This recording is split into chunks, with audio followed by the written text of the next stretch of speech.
What is up, family? God is good. You better be giving him all the praise, especially right now. Don't worry about the Supreme Court ruling. Don't worry about what it looks like. Just have faith in God, and everything is going to work out. We're going to have the victory, guys. Don't let something that you see change your mind about that.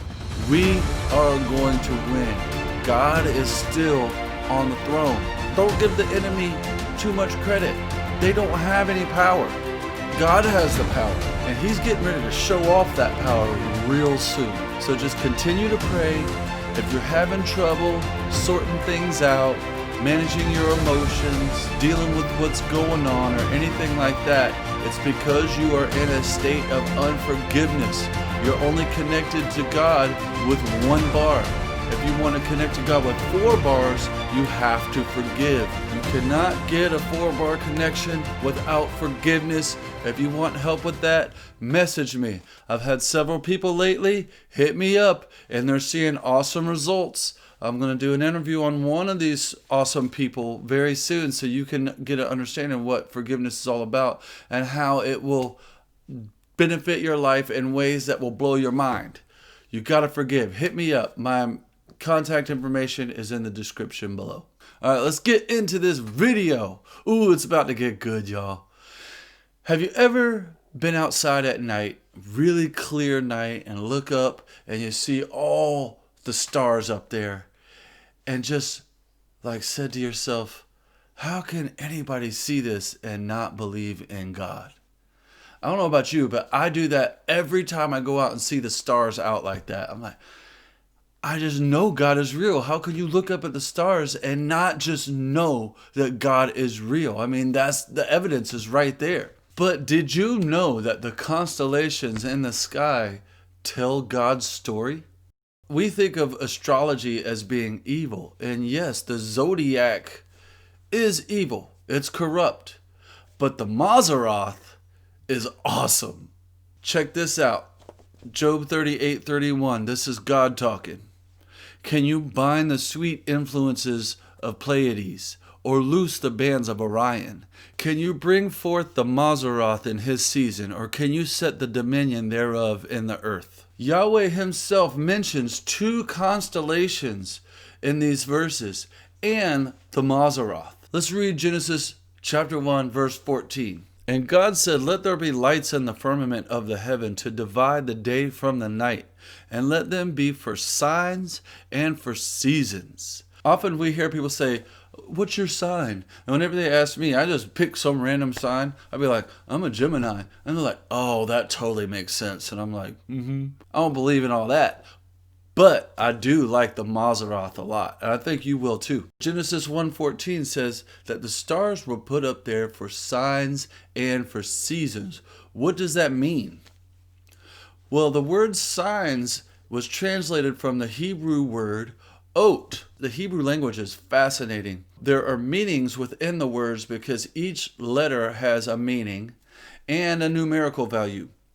So let's look at this word ot, that the word signs was translated from.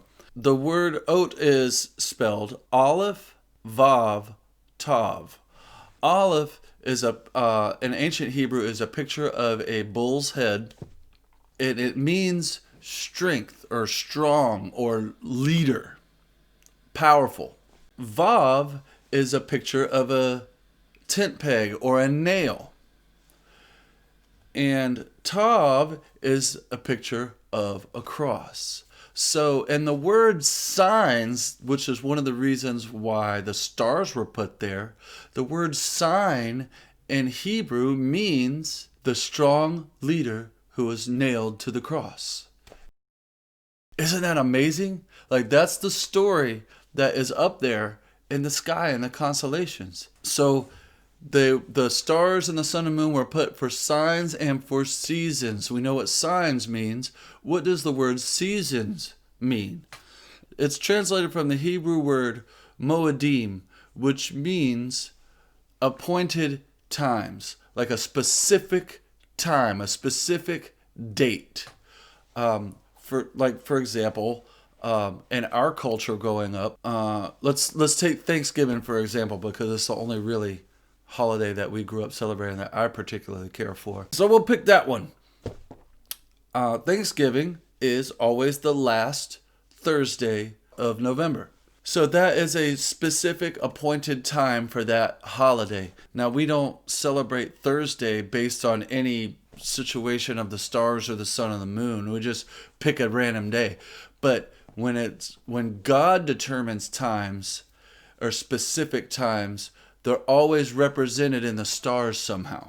So this word seasons in Genesis 1:14 comes from moed, which means a specific time, a specific appointed time. One example of God's specific appointed time, or moed, would be Leviticus chapter 23.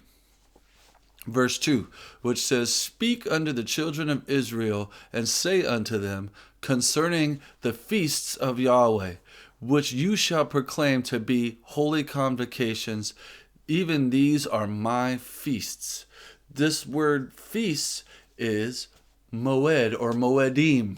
In Hebrew, if you put I am on the end of a word, it pluralizes it, like if we put S on the end of the word. So moed is the singular, moedim is the plural. So this word feasts is moedim, which means his appointed times. So God's holidays are appointed times. And you'll know when those happen because of where the stars and the sun and the moon are. That will tell you when to do these things. So you can look up in the sky at night and see the stars and know certain things because they are signs of specific times, signs and seasons, or Ot and Moedim. This is how the Magi knew when Jesus was born. Check this out. Matthew 2:1. Now when Jesus was born in Bethlehem of Judea in the days of Herod the king, behold, there came wise men, or the Magi, from the east to Jerusalem, saying, Where is he that is born King of the Jews? For we have seen his star in the east, and are come to worship him. These wise men knew that the Messiah was born because they saw the sign, the Ot, of the Moed, of the specific appointed time that something big happened. You can tell when something big is happening if you know how to look at the stars and read them. This is not evil. This is what God put them there for. It specifically states it in Genesis 1:14 that we just read. So reading the stars is not evil. The stars were created by the Almighty to be for signs of very specific times and events on God's calendar. The devil's done a good job of hiding this information from us where we can't even see the signs of the times anymore. We don't know how to look up and tell what's going on. And wouldn't that be helpful in a day like today where the disinformation and the deception is so crazy? Wouldn't it be nice to just go outside and look up at the stars and know what's going on? People used to be able to do this. That's exactly what the Mazzaroth is. The zodiac is the corruption of the Mazzaroth. It's Satan's version where everything is twisted and turned around. The zodiac is selfishness. It teaches people to focus on their self. Oh, when was I born? What sign I am? And I could tell my future because of the stars were positioned like this when I was born. It's self-centered, it's selfish, and it's evil. But the Mazzaroth is awesome. God created the Mazzaroth to teach us his story. It's all about him rather than being about ourselves. It's all about Jesus, the King of Kings. And the Mazzaroth is the story of Yeshua overcoming, conquering, defeating, and destroying Satan. It's amazing. And God wrote it in the stars where nobody could change it. So I want to give you a brief summary of the Mazzaroth, what it is. The Mazzaroth consists of 12 main signs or constellations. You're all familiar with these, like Capricorn, Virgo, Pisces, yada, yada, yada. So 12 main signs And each one of these signs has 3 constellations that are connected to it. And they're called Decan Constellations. So you have your main constellation, you have your Decan Constellation. Each main constellation tells a part of the story, and then the 3 Decan constellations that are associated with it, that are right next to it, give further detail to the story. I'll give you one example. Virgo. We could get really deep into this, but for the sake of time, I'm just going to give you a brief summary of the constellation Virgo. Virgo means the virgin. I'm sure you can already understand right off the bat what part of the story this sign is all about. The ancient Hebrews called it Bethula, which means the virgin. Bethula is a picture of a woman holding a branch, and Jesus is often referred to as the branch throughout Scripture. Isaiah 11:1 says, "And there shall come forth a rod out of the stem of Jesse, and a branch shall grow out of his roots."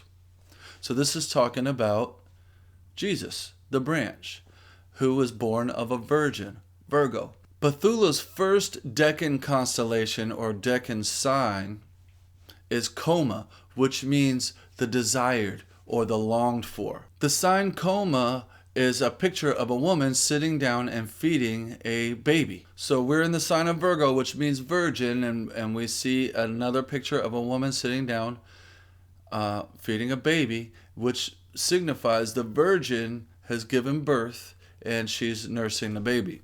The second Decan sign of Virgo is Centaurus, which means the despised. The Hebrew name for Centaurus is Azmaoth, which means a sin offering. The third and final Decan constellation of Virgo is what looks like boots, but I think it's pronounced Bootes, and it's a picture of a shepherd. So we see in the sign Virgo or Bethula a virgin who brings forth a child who is the branch that is longed for and desired, but also despised as a sin offering and as a shepherd. Isn't that amazing? We could go way deeper into it than that, because in each constellation it's made up of stars, and the stars also have names. The brightest star gives the main idea of that constellation, and all the lesser stars, their names give further detail about the constellation. So just like you have a main constellation and then minor constellations that complement it, within each constellation you have a main star and minor stars, and they further give more detail about the story. For the sake of time, we're not going to go into the stars, but I will post some videos in the description below that you can go and look at and get more detail about what I'm talking about. So all the 12 signs do this. All 12 signs tell a part of the story, and their 3 Decan constellations give further detail about the story. And if you look at the names of the stars within the constellations, it gives even more detail about the story. All of the signs do this. All 12. And you put all this stuff together, and it tells the whole story of Yeshua, born of a virgin, dying on the cross, destroying Satan, all the way from the beginning to the end. It tells the whole thing. In addition to these 12 signs and the 3 Decan constellations, so 48 constellations in all. In addition to these constellations, there are what is known as wandering stars, or we know them as planets. And each one of these planets has a meaning, a symbolic meaning. And it's interesting because when these planets show up in specific places at specific times, it means things. This is how the Magi knew that Jesus was born, because of these certain planetary alignments. Now, when these wandering stars show up in unique places, or they come together and make a conjunction, it is very rare, and it's a sign. Remember, the stars were put there to be signs and seasons, signs of appointed times, of something big happening. when this happens. So why am I bringing up all this about the constellations, about the stars, about the Mazzaroth? Because we are about to see something big happen.